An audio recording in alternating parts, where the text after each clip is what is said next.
From baby teeth to braces, Healthy Feet is all about what goes on inside your mouth. Thank you for joining me on Health Report on Internet Television International. I am Shayo Adibumi.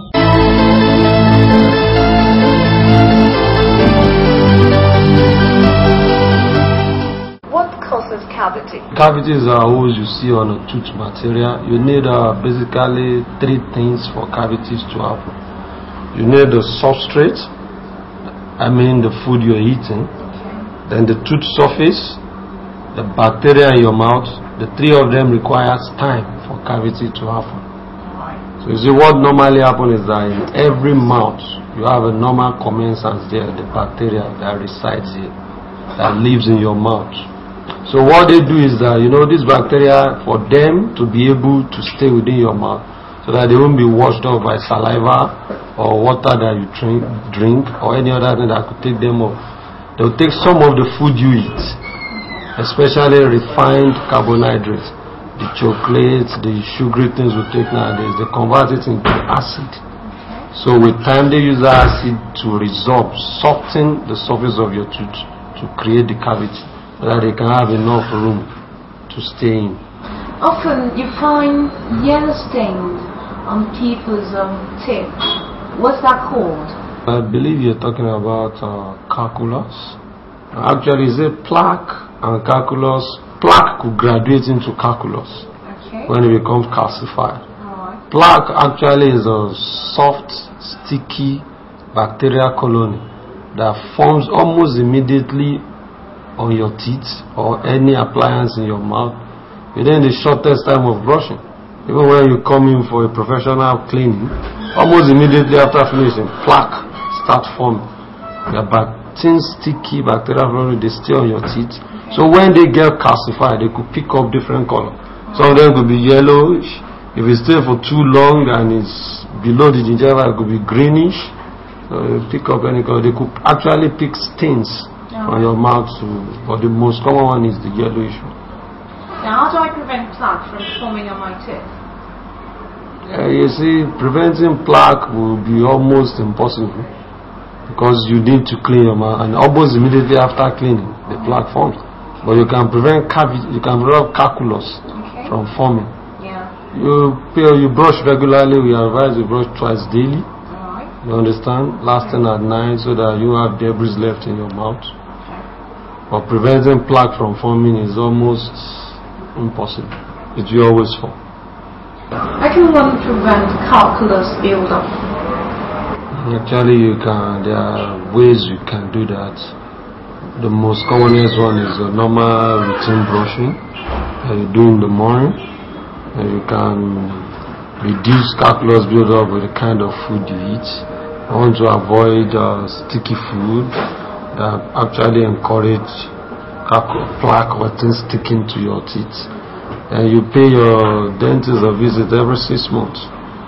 Well, actually, when calculus is formed, we find that you can't actually remove them at home yourself. But once it's formed, you pay your dentist a visit. You do what we call scaling and polishing for you. You have a unit we call the hygienist who specializes in doing that. They'll remove it. After removing it, they'll teach you the proper way to brush. So by the time you learn the proper way to use your brush and to brush regularly, you have a high chance of reducing calculus buildup. But we normally recommend a visit once in 6 months, because no matter how good you are at even brushing, they will still build up, because they live in your mouth, they pick whatever you eat. And you have people that have what we call mallaryngitis or malocclusion, have high tendency of forming calculus. And if you are a mouth breather, those that leave their mouth open while sleeping, the saliva accumulates more around the area, calculus will build up around you. Talking about brushing the teeth, what is the right way to brush the teeth? Because you often find some people, this is what they want to do this, and they're done. What is the right way to brush the teeth? Actually, there are many techniques of brushing, but the most important thing is that what we normally advise is that you brush away from the gum. See, if you brush What you want to do, if you want to brush your mouth, actually the mouth is normally divided into 4 quadrants. Okay. You understand? The upper quadrant is divided into 2. The lower 2 is divided into 2. So what we do is that you put your paste. You try and spread your paste around. Spread it around. You brush both. This side, we call it the Boca side. This side, the lingual side, where your tongue is. So you try and divide it. It's not how fast or how rigorous you brush, but how meticulous that you brush that matters. So you try and brush away from the gum. If you brush downward, you'll be pushing debris into your gum or damaging the gum. That's why the gum will get inflamed and recede with time. But if you brush this way, you brush away from your gum. When you are brushing the lower one, you go away from the gum like this. You brush the inside, outward like this. When you are brushing the upper, you come downwards like this. Brushing away from the gum. That's the basic thing. You can still do your normal, the one you are used to, or what they call. But the best thing is brush away from the gum. And spend more time. Take more time to clean your mouth. Okay, so like, how long should the whole process take? Averagely, you spend about 5 minutes to brush your mouth in a day. 5 minutes? Yeah, and I don't think that is too long to take. Yeah, to have a good or thorough cleaning.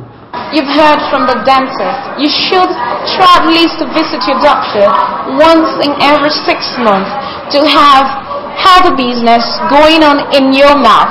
And that's it on the Health Report this week. Thank you for joining us.